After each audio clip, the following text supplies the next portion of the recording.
નમસ્કાર દર્શક મિત્રો, આપ જોઈ રહ્યા છો સાંજે સમાચાર .live। હવે જોઈએ અગત્યના સમાચાર। વડોદરાની નવી કલેક્ટર કચેરી ખાતે ભોજગામ સ્મશાન સંઘર્ષ સમિતિ દ્વારા ભોજગામના હિન્દુ સમાજના અગ્રણીઓ ન્યાયની માંગણી સાથે સૂત્રોચ્ચાર, પ્લેકાર્ડ અને પોસ્ટર બેનર સાથે જિલ્લા કલેક્ટરને આવેદનપત્ર આપી રજૂઆત કરી। રિપોર્ટર આશીષ ન્યાતી, સાંજે સમાચાર .live વડોદરા।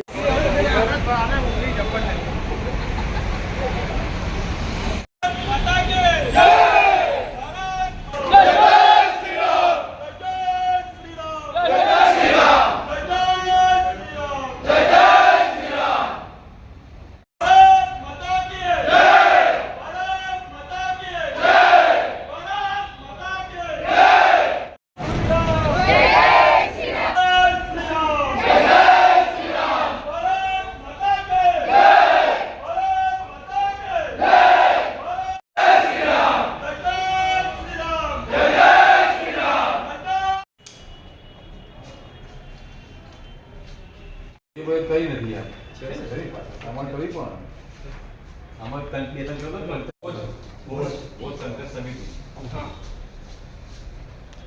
समग्र हिंदू समाज संघर्ष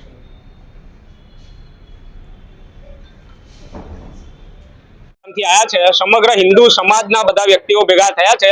અમારા સ્મશાનની અંદર કેટલાક વિધર્મીઓએ અવૈધ રીતે રસ્તો માંગે છે, જેમાં કોઈ પ્રકારનો રસ્તો છે નહીં। અત્યારે કાયદેસર રીતે અમે મપાયું છે, એમાં કોઈ રસ્તો બોલતો નહીં।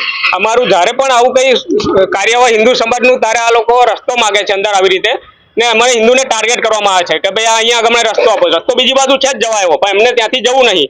એમને એવું છે કે અહીંયાથી જ રસ્તો આપો અમને। એટલે અમે એટલા માટે આવ્યા છે કે ભાઈ અમારા જે પ્રાઇવેટ પ્રોપર્ટી અમે સરકારશ્રી અમને સોંપી છે, સરકારશ્રીએ ત્યાં આગળ બાંધકામ કર્યું છે બધું, અને અત્યારની મિનિટે પણ સંરક્ષણ દિવાલ જે બનાવી છે સરકારશ્રી દ્વારા જ બની છે, બરાબર। તો સરકારશ્રીએ જે બાંધ્યું છે બરાબર જ બાંધ્યું છે, એમાં કોઈ માપીને બધું કરીને જ બાંધ્યું છે। તો એમાં લોકો રસ્તો માગે છે, એમને બીજો રસ્તો કહે છે સરકારશ્રી, પણ એમને જોતો નહીં। એમને એવું છે કે અમને અહીંયાથી જ રસ્તો આપો।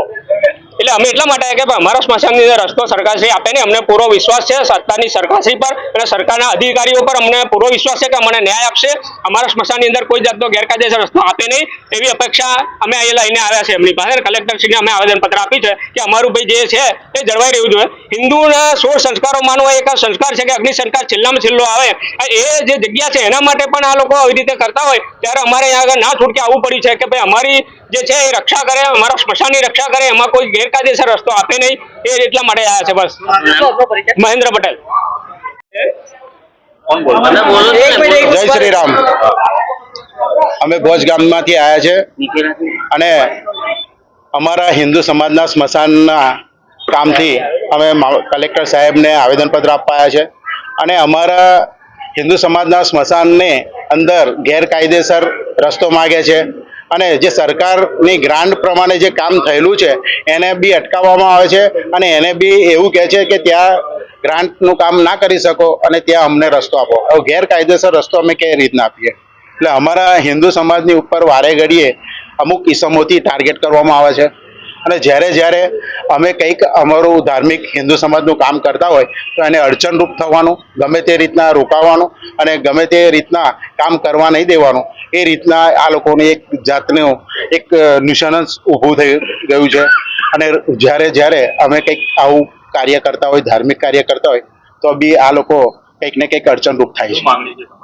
બસ અમારી જે જગ્યા છે હિન્દુ સમાજની, એની અંદર અમે કોઈ જાતને કોઈને ગેરકાયદેસર રસ્તો ના આપી શકીએ।